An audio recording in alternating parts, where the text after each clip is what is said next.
Bismillahirrahmanirrahim. Assalamualaikum warahmatullahi wabarakatuh. Perkenalkan, nama saya Dea Mariana dari jurusan Tadris Bahasa Indonesia semester 7A, NIM 1908111006. Di sini izin menjelaskan sedikit tentang video ini. Video yang ingin saya buat ini untuk memenuhi tugas ujian akhir semester mata kuliah pengembangan strategi pembelajaran BIPA. Terdapat beberapa pertanyaan dari dosen pengampu mata kuliah pengembangan strategi pembelajaran BIPA. Baik, simak penjelasan berikut ini ya. Bye-bye. Baik, untuk pertanyaan yang pertama yaitu alasan tertarik mempelajari BIPA. Alasan saya tertarik mempelajari BIPA awalnya memang karena ketidaktahuan dan keingintahuan. Yang pertama, ketidaktahuan utamanya bahwa BIPA itu masih asing didengar oleh telinga umum ya, masyarakat umum bahasa Indonesia. Kemudian yang kedua, saya keingintahuan saya yaitu di BIPA itu ternyata baru dalam dunia pendidikan khususnya bahasa Indonesia. Karena BIPA ini peminatnya memang orang asing, dan setelah saya mengetahui saat ini karena hampir 4 semester saya mengikuti pembelajaran BIPA di jurusan Tadris Bahasa Indonesia yang saya kerja di Cirebon. Setelah ini saya lebih semangat lagi dalam menjaga dan melestarikan bahasa Indonesia, karena ternyata yang pernah saya baca dalam website Kementerian Pendidikan dan Kebudayaan Indonesia itu terdapat 47 negara yang menjadikan bahasa Indonesia sebagai bahasa kedua atau bahasa ketiga dari negara mereka masing-masing. Kemudian di sini kita juga sebagai anak Indonesia patut bangga bahwa bahasa Indonesia atau bahasa persatuan kita ini diminati oleh bangsa lain atau bangsa asing, dan kita juga perlu menjaga dan melestarikannya. Kemudian dalam pembelajarannya selalu menyelipkan budaya dari budaya Indonesia itu sendiri. Kalian tahu sendiri kan bahwa kita bangsa Indonesia ini memiliki banyak budaya, utamanya dari berbagai provinsi yang ada di Indonesia. Dari 34 provinsi yang tersebar dari Sabang sampai Merauke. Kemudian hal ini perlu kita banggakan, dan kita sebagai agen perubahan atau agent of change ya, sebagai mahasiswa ini perlu untuk menyebarluaskan informasi ini sampai ke ranah internasional. Selanjutnya, pertanyaan yang kedua yaitu hal-hal yang perlu diperhatikan dalam melaksanakan pembelajaran BIPA. Pengajaran BIPA harus memperhatikan aspek-aspek berikut ini. Yang pertama, proporsi materi keterampilan dan non-keterampilan. Bahwasanya di dalam pembelajaran BIPA itu terdapat 4 keterampilan. Yang pertama, keterampilan menyimak. Yang kedua, keterampilan membaca. Yang ketiga, keterampilan menulis. Dan yang keempat, keterampilan berbicara. Kemudian yang kedua, pertimbangan lintas budaya pembelajar dan pengajar. Biasanya dalam pembelajaran BIPA kita harus mementingkan dan melihat pula lintas budaya dari si pengajar dan si pembelajar.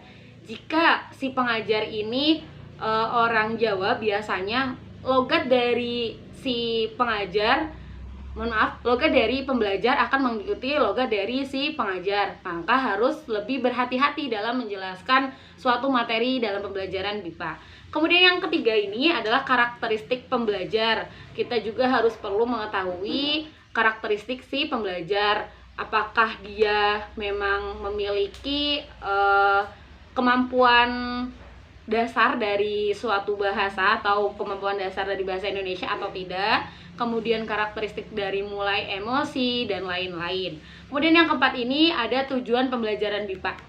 Tujuan dari pembelajaran BIPA mungkin bisa diambil dari pembelajar BIPA. Seperti mungkin pembelajar BIPA biasanya menginginkan belajar BIPA itu supaya dapat menguasai bahasa Indonesia, atau karena mendapatkan pasangan orang Indonesia, jadi supaya mudah ya untuk berkomunikasi dengan pasangannya dan lain-lain.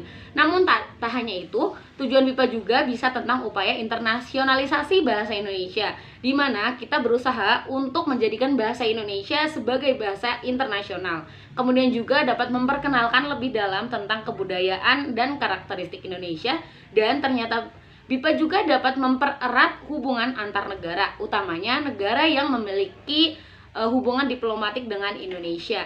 Kemudian yang kelima ini, penentuan penggunaan metode pembelajaran yang sesuai dengan tujuan. Contohnya, metode yang tepat digunakan untuk pembelajaran BIPA atau BIPA pemula ya, BIPA A1 ini adalah penggunaan metode langsung, karena secara langsung metode itu digunakan dalam suatu ruangan dengan pengajar, yang dimana pengajar dan pembelajar ini saling berdiskusi di materi tersebut. Kemudian yang keenam di sini adalah penentuan penggunaan media pembelajaran yang efektif, di mana dalam pembelajaran bahasa itu harus memperhatikan pula penggunaan media yang digunakan.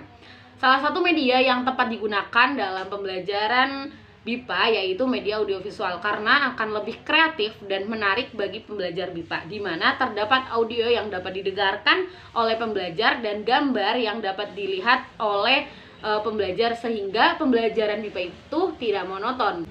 Baik, selanjutnya pertanyaan yang ketiga, metode-metode yang diterapkan dalam pembelajaran BIPA. Metode yang pertama yaitu metode tata bahasa terjemahan atau Grammar Translation Method, adalah metode pembelajaran pengajaran yang berfokus pada aturan tata bahasa dan penerjemahan. Metode ini tepat digunakan untuk BIPA pemula karena menekankan pada keterampilan membaca dan menulis.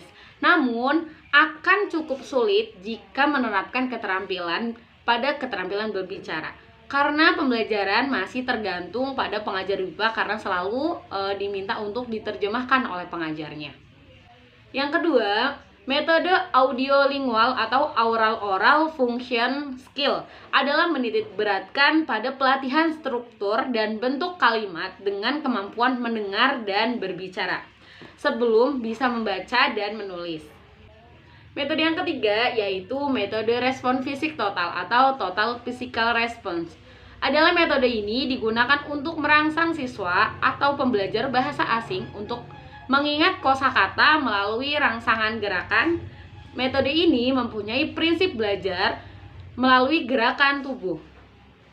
Yang keempat, metode langsung. Metode langsung adalah metode yang memprioritaskan kepada keterampilan berbicara, tetapi tidak juga menyampingkan keterampilan menyimak, membaca, dan menulis. Bersifat komunikatif, yaitu siswa dan guru terlibat langsung dalam proses pembelajaran. Dan metode yang kelima yaitu metode cara diam. Metode ini adalah mempercayai kepada pembelajar dengan sumber-sumber informasi yang ada. Seringkali pengajar hanya memberikan alat peraga. Contohnya adalah membedakan warna. Pengajar hanya memberikan alat peraga berupa balok kayu dengan ukuran dan warna yang berbeda, dan nantinya mereka yang akan menyimpulkannya sendiri. Selanjutnya, metode yang keenam yaitu metode pembelajaran komunitas. Metode ini berlangsung dengan cara berdiskusi sesama pembelajar BIPA. Kemudian, mereka mengerjakan tugas yang diberikan oleh pengajar. Namun, pengajar tidak hanya memperhatikan inteligensi siswa, namun juga memiliki pemahaman tentang relasi antar siswa, perasaan reaksi fisik, reaksi perlindungan naluriah, dan keinginan untuk belajar dalam komunitas bahasa, karena menggunakan pendekatan konseling humanisme. Selanjutnya, metode yang ketujuh yaitu metode sugestopedia. Metode sugestopedia merupakan metode pembelajaran yang memberikan sugesti lewat lagu untuk merangsang imajinasi siswa.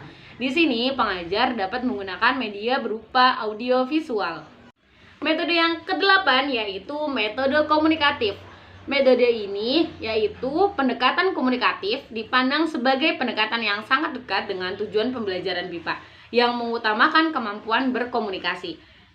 Pendekatan ini memiliki ciri yang menggunakan prinsip bahwa belajar bahasa tidak hanya belajar tata bahasa, tetapi juga mengenai fungsinya.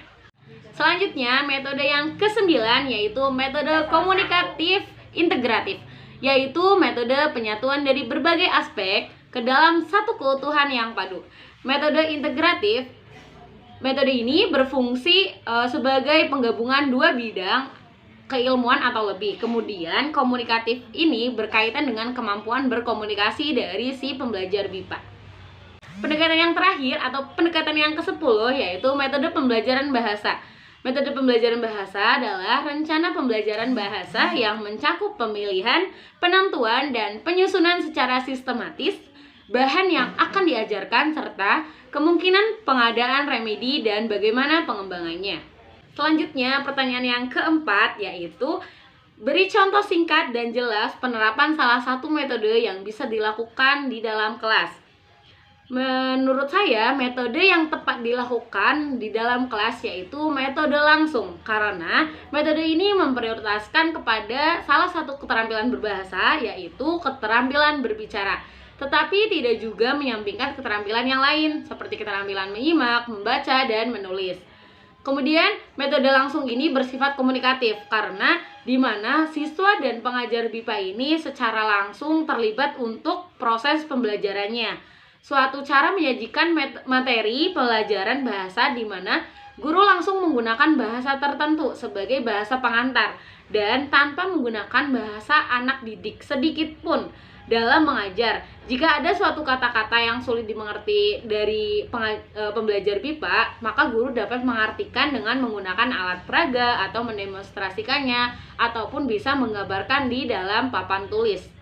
Sekian jawaban yang dapat saya sampaikan. Jika ada kesalahan dan kekurangan, saya mohon maaf yang sebesar-besarnya. Wallahul muwaffiq ila aqwamit thoriq. Wassalamualaikum warahmatullahi wabarakatuh. Terima kasih.